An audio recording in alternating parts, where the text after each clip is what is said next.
Hi friends, welcome back to our channel. మాది వచ్చి చిన్న ఛానల్ అండి. మీరు సబ్స్క్రైబ్ చేసుకోవడం వల్ల కొద్దిగా గ్రో అవుతుంది, నలుగురికి తెలుస్తుంది మా ఛానల్ ఉన్నట్టు. సో ఈరోజు ఎలాంటి లీడ్ లేకుండా డైరెక్ట్ సీరియల్లోకి వెళ్ళిపోదాం. ఈరోజు సీరియల్లో మీనా అండ్ బాలు వాళ్ళైతే ఇద్దరు కలిసి మీనా వాళ్ళ ఇంటికి అయితే వస్తూ ఉంటారు.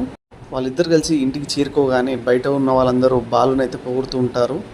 మీరిద్దరు ఇంత హ్యాపీగా అన్యోన్యంగా హ్యాపీగా ఉండడానికి కారణం మీ ఇద్దరే అని అంటూ ఉంటారు. అదే టైంలో బాలు ఇంత హ్యాపీగా ఉండడానికి కారణం అయితే మీనని, నేను ఇప్పటిదాకా ఇంత హ్యాపీగా ఎలాంటి ప్రాబ్లంలో బయటికి రావడానికి కారణం మీనని అని అంటూ ఉంటారు.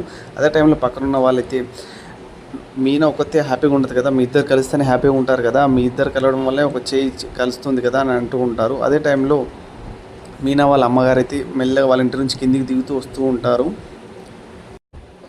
వాళ్ళ మదర్ రాగానే, ఏంటి సుగుణ, వాళ్ళని ఇద్దరిని బయట నిల్చోబెట్టి మాట్లాడిస్తావా, అట్లీస్ట్ కూర్చోనని కూడా చెప్పవా, రండి ఇంకా మన ఇంట్లోకి వెళ్దాము అని మీనాగారు అమ్మగారు అయితే ఇంట్లోకి తీసుకెళ్తూ ఉంటారు. ఇంట్లోకి తీసుకెళ్ళగానే మీనాగారి చెల్లెలు అయితే అదే టైంలో మీనా వాళ్ళ సిస్టర్ అయితే హ్యాపీ యానివర్సరీ అక్క బావ అని అంటూ ఉంటారు. అదే టైంలో బాలు అయితే ఈ ముక్కను ఇంగ్లీష్లో కాకుండా తెలుగులో చెప్పగలుగుతావా అని అంటూ ఉంటే, అదే టైంలో మీనా వాళ్ళ సిస్టర్ అయితే పెళ్లి రోజు శుభాకాంక్షలు బావ అని అంటూ ఉంటుంది. అదే టైంలో మీనా వాళ్ళ అమ్మ అయితే ఆగటే నేను మీకు దిష్టి తీస్తాను అని అంటూ ఉంటుంది. అదే టైంలో ఇప్పుడు ఎందుకు అత్తమ్మ అబ్బా ఇవన్నీ అంటుంటే, అదే మీరు కార్ తాగి మందు తాగి కార్ నడపడం అందరు చూశారు కదా, ఎంతమంది కళ్ళు పడ్డాయో ఆ దిష్టి అంటే. అదే టైంలో బాలు వచ్చేసి అవేం లేదులే, మీ కూతురు వల్లే నాకు ఆ నింద పోయింది, మీ కూతురికి తీయండి తీస్తే ఆ దిష్టి అంటూ ఉంటాడు. అదే టైంలో ఇంకా మీనా వాళ్ళ మమ్మీ అయితే, మీకు ఆ శివ మీద మా శివని అపార్థం చేసుకోవద్దు బాబు, తను ఎంతో మంచివాడు అంటుండ్రు అంటే. ఇంకా అదే టైంలో బాలు అయితే మౌనంగా ఉంటాడు.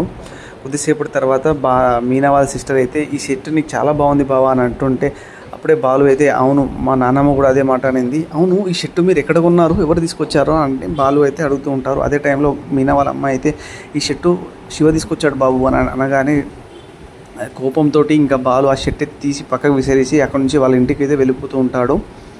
ఇంటికి వెళ్ళి నీళ్ళు తాగుతాడు ఫ్రిడ్జ్లో తీసుకొని.